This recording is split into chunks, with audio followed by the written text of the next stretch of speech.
Hi, my name is Kaylee Ford, and for my privilege project this week, I went a week of being hearing impaired.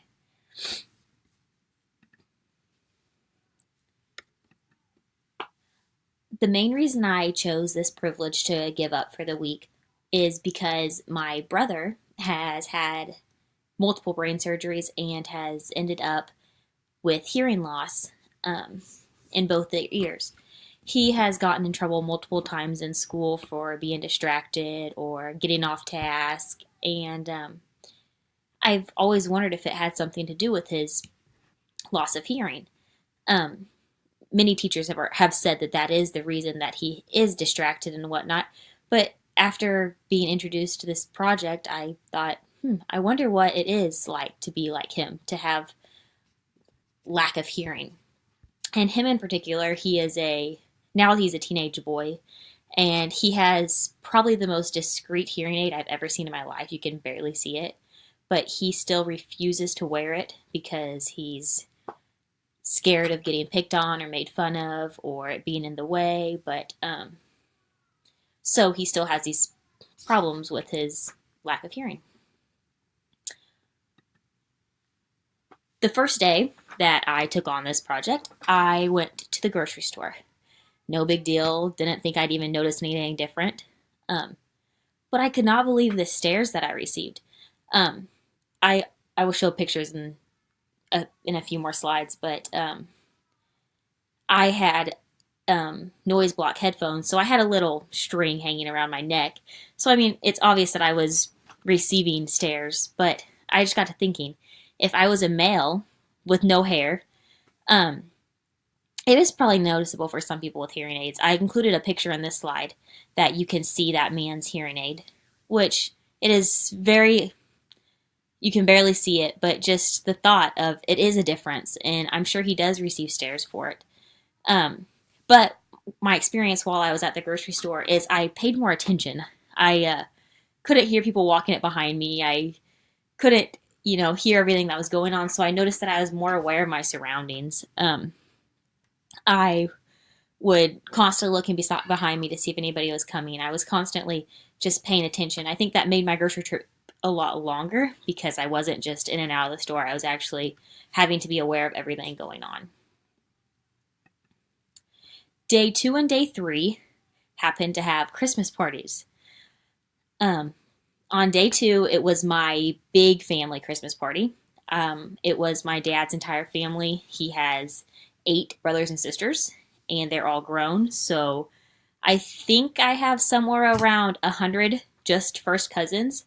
So it was a huge party. Usually I, interact with my cousins that I haven't seen for a while and make the best of the time. But I found myself kind of secluding myself. Everybody that saw what I was doing obviously, didn't make a big deal about it or judge anything. But just, it was kind of overwhelming and frustrating that I caught myself, just kind of standing back and watching what was going on. I wasn't in each of the conversations because being into one conversation was so hard to do because I had to focus so much on reading their mouths. I mean, I could hear some of it, but I caught myself saying, like, what? What'd you say? Oh, yeah. That by the third what in one conversation, it's kind of like, okay, I'm done. I don't want to.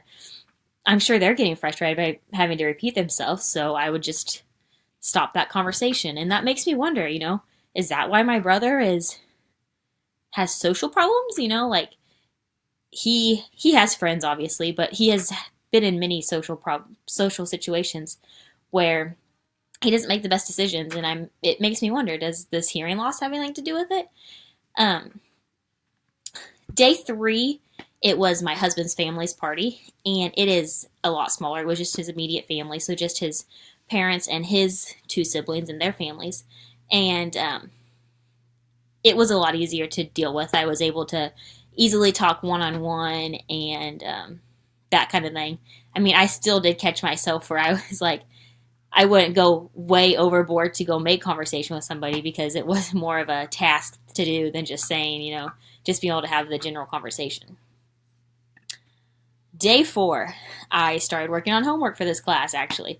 I think in this particular video I was, or in this picture that I posted, I was watching Miss Broman do a speech, and I think it was a fairly long speech, if I can remember right. I think it was like a 20-minute video, and watching a video is with limited hearing is very frustrating.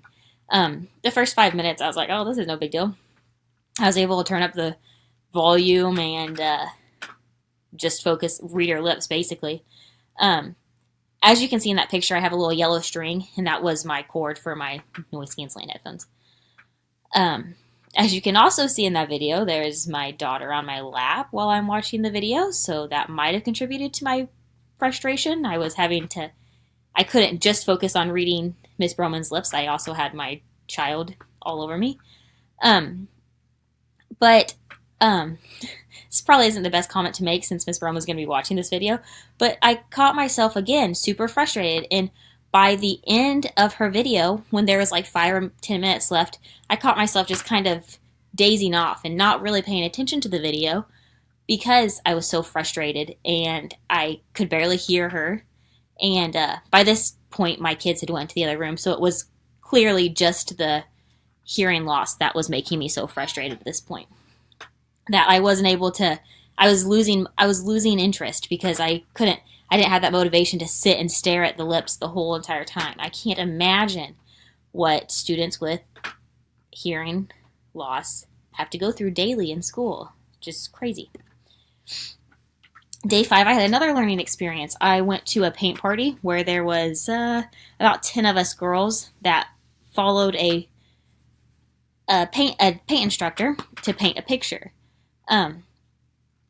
Luckily, I got sat at the front of the class without them even noticing that I had these headphones on and was doing this project. And so I was able to see most of her lips. It was a 3-hour class, so it was a little longer. I was able to focus on reading her lips, and the main thing that helped me is she was painting a picture along with us, so I was able to just do what she did, repeat her strokes. But towards the end of the class, I was so frustrated because I had lost track of what she was saying. I didn't know what she was saying. It was muffled. Everybody else was asking questions. And so I noticed I skipped a lot of steps on my painting. I was looking at my friends' paintings that they did, and they all had like little hair frays at the top and stuff that I guess you're supposed to put in. But towards the end, I just kind of did my own thing because it was too much to focus on her, what she was saying, and also paint my picture. Day 6, I went back to work and my daycare, which I own a daycare, so I had my daycare. This might have been the only positive day. In the background, the kids are all playing. It was music time, so they were all beating on drums and keyboards and maracas and all kinds of crazy things. So it was nice to be able to block that noise down a little bit, I guess. But overall, that was again hard. I felt like the kids were constantly having to repeat themselves to get my attention. And I know that was frustrating for them. I'm glad that I only had to do this one day with them. Yeah, that was a fine day. Day 7, I spent at the doctor. Both of my kids ended up sick. One had pneumonia and one had the flu. That was no fun.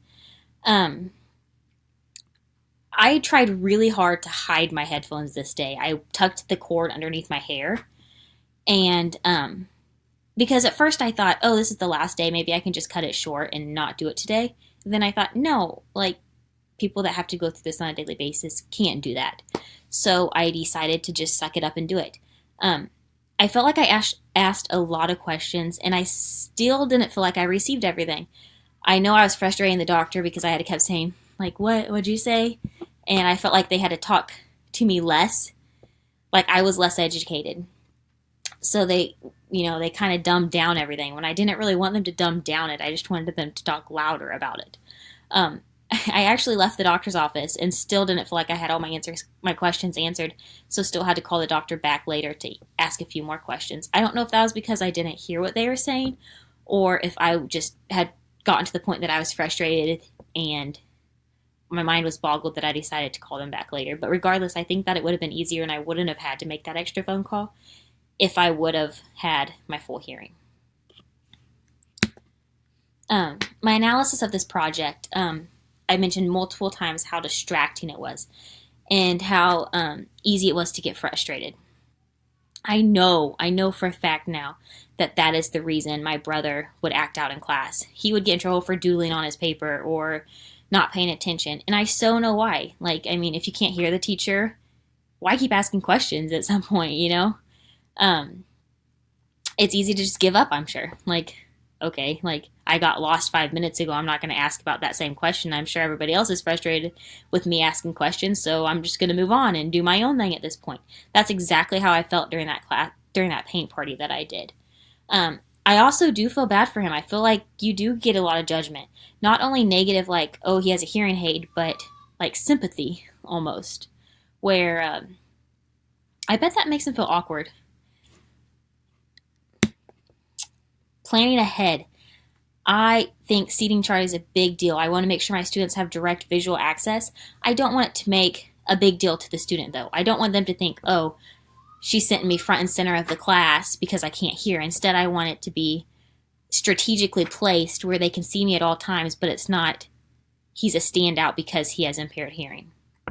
I also want to make sure that I include lots of PowerPoints and things that if the student can't hear me, that they can have another way of seeing the information that I'm presenting. And I want to make sure that I want to check in on the student frequently. I want to do that as a whole, though. I want to, ask, hey, Joe, you getting this? Asking constant questions so to know that we're all on the same page and we're all in this together, for lack of better words. But overall, I think it was an awesome week, an awesome eye-opening experience that I'm so glad I was able to experience. Especially being over the holiday season, I felt like I had much more interaction with a whole bunch of different people. That it was a good week to actually have to feel what people that are hearing impaired have to go through.